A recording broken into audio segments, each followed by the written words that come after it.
Hi, y'all. Welcome to Spirit Mail. I'm Cheryl, and this is Daily Mail episode 57.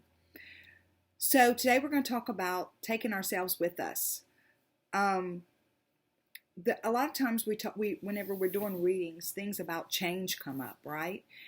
In my life too, in my readings too, the ones that I watch on YouTube for me, I don't watch them anywhere near as often as I used to, but when I do watch them, here lately especially, they're talking about change. And whenever I talk about change in the readings, and I'm not the only one who does this, but I always try to remind everybody that change doesn't just happen. We have to participate, right? And sometimes change is about moving, literally moving from one job to another, or one relationship to another, or one location to another. But sometimes it's only an internal movement that takes place. And this is where taking ourselves with us comes up. And I first heard Esther Hicks say it, Abraham Hicks say it, whenever I was listening to one of her talks. And somebody was talking about change. She says, you can go wherever you want to go. You can make whatever kind of change you want to make in your life. You can leave that relationship and go to the next one. You can leave that job and go to the next one. You can leave that city, go to the next one. Whatever it is you want to do, just remember that wherever you go, you're going to be there. So whenever we talk about change, and I say sometimes it's an internal change, I don't say this lightly, and I'm not picking on anybody. I'm talking about me mostly, because this has been my life. I have gone from one thing to another looking for something my entire life. Relationships, towns, jobs, all of it, looking for something better, but I was always there. And I was always unhappy and never satisfied. And it's okay to want better things in your life and things like that. But when we expect the external world to provide it for us, or when we expect another person to act a certain way so that we can feel better, or we can feel happy, or something like that, then most likely, no matter how many times we change that situation, until we look at ourselves and see what is it in us that we could change, things will always be the same. A couple people today one of the signs today in the general readings got the waiting game, going around in circles, and it's like, and then somebody else got something else that made me think of, doing the same thing over and over and over again and expecting different results. It's called insanity. But we do it, and we do it without really taking a look at who we are. And how are we contributing to this situation? I've told the story many times, and I know y'all probably gonna say, "Oh, not that story again." But I identified as an abused woman for a very long time, and it wasn't until late 2018.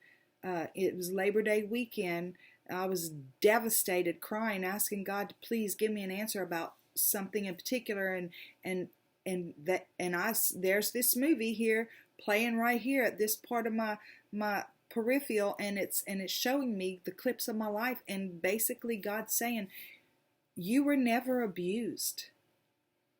If there was an abuser, it was you, because abuse is about power and control, and you were the one trying to maintain the power and control who that person was in your life, or who he was going to be, or how he had to act. So now, and I look at that, and I look at the next marriage. That was my first marriage. And I look at the next marriage, and we were married 2 months and 28 days, because as soon as he started acting like the last one, I changed the locks on the door. I said, no way. And then in the third marriage, he didn't do any of that stuff, but I still wasn't happy. He just bowed down whatever it was I wanted. And I say bowed down, he didn't literally bow down to me, but literally he was the kind of person that everything was okay. If we got in an argument, it was only me arguing, because he didn't like to argue. And he would say, you know what, I'm just going to go, because all that matters is that you're happy, and I want you to be happy. Things like that. We went to marriage counseling one time, And the counselor said, what are your deal breakers? And I gave him a list. And then he asked him, he says, what are your deal breakers? He says, nothing. He says, do you not find anything about her irritating? He says, no, I love her. And I'm going, so it wasn't even him, it was me. So wherever we go, we take ourselves with us.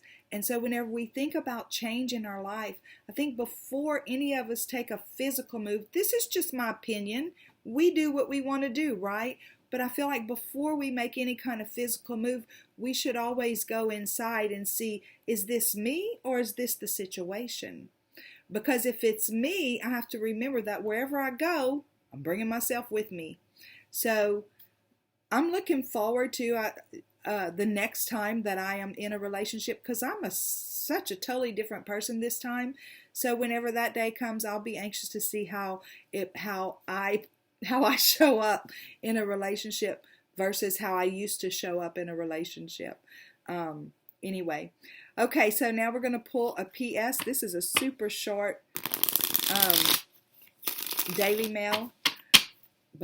We hadn't pulled the PS yet. Sometimes God has a lot more to say. God, guides, angels, archangels, and Holy Spirit, thank you so much for this daily mail community, and thank you so much for tarot as a tool. Show us the PS, please, as it relates to taking ourselves with us wherever we go. Show us the PS. And we thank you for clear and concise messages. We thank you for love, light, and prosperity. And we thank you for clarification, confirmation, and validation. Please show us the PS.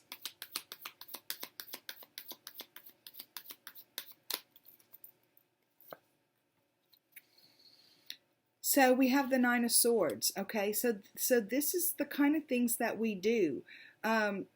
We worry about what is wrong here. Why can't I be happy? What is wrong with everybody? I'll never forget that time I was leaving that dealership to go get a divorce, that third divorce. And the service manager says to me, Cheryl, where are you going? And I said, I'm going to sign the papers for my divorce. And he says, this is how many? And I said, this is number 3. He says, there's a common denominator. And if you look in the mirror, you'll probably find it. And I just kind of rolled my eyes and probably said something like F you or whatever. But I was unhappy, and I was constantly wondering, why can't I get the things I want in my life? What is wrong with this world? What's wrong with these men? Why am I always marrying men that never live up to my standards, and that kind of stuff? And it's not that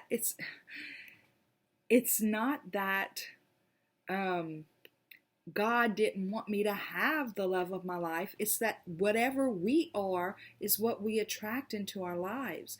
So, and then we worry about what's wrong here, right? What's wrong here? Why isn't it working out the way I want it to? So I went from marriage 1 to marriage 2 to marriage 3 to marriage 4 and never looked at myself. Not once did I look at myself.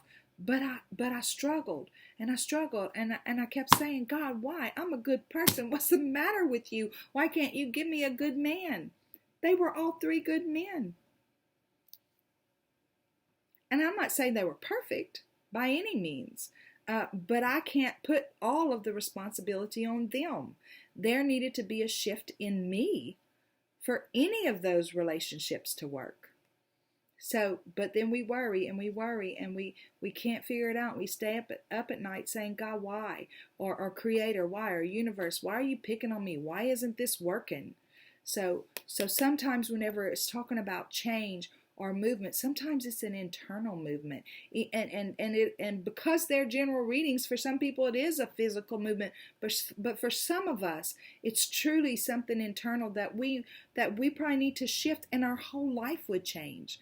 I talked about last night the coffee pot deal, right? 3 years ago, I'd have been throwing that coffee pot against the wall, cussing and hollering because I wasn't going to have coffee the next day, like a 5-year-old having a temper tantrum. But that wasn't the way it worked that night, because I'm a different person, because something in me shifted, because guess what? I trust that the things that are important to me are important to Source for me to have. So these things right here go away when we do that internal shift too. And sometimes we think we need an external change when it's really an internal change that we would benefit by focusing on. And there's a fool's journey, right? So the last reading I did got this card is still facing up, the metamorphosis. And it's true. It's like whenever this metamorphosis takes place, like take that butterfly for instance, right? It's a caterpillar, and whenever it's a caterpillar, it can only go so many miles per hour. It's like real slow, and it can only be on flat surfaces or on solid surfaces, and anybody can come along at any time and step on it and squish it. So, but before it can become a butterfly and fly away into its freedom, it goes into this chrysalis, right? And it's in this little tight spot where it can't move. It gets grounded. Its car's taken away, whatever. It's My car wasn't taken away, but it's at a shop and I don't have wheels right now. So I got grounded. I'm going to write a book one day. It says the year God grounded me. But it's like things happen and you're confined. And it's, what do we do when we're in that confined space? Do we just give up? Do we just give up, or do we just sit there and stay in this balled up position where we just, nothing happens, there's no movement?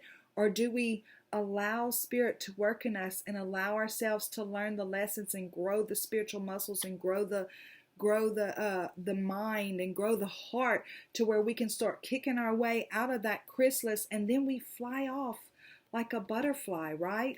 And it's like this whole new journey, and we're lighter and we feel better, and things look different, and things taste different and smell. I mean, everything changes, and we go off in this new way of understanding not only life but us.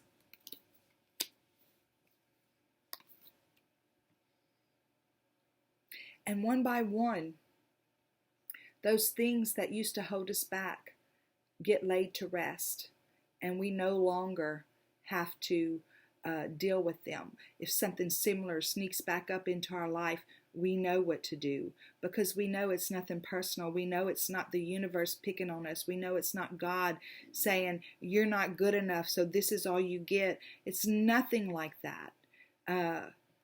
But we learn those lessons, and then after we put them to rest, then we put them up as a trophy, right? I learned that lesson. I don't have to go back there again. So that's our Daily Mail message, and y'all go out and have a super duper day. Love you.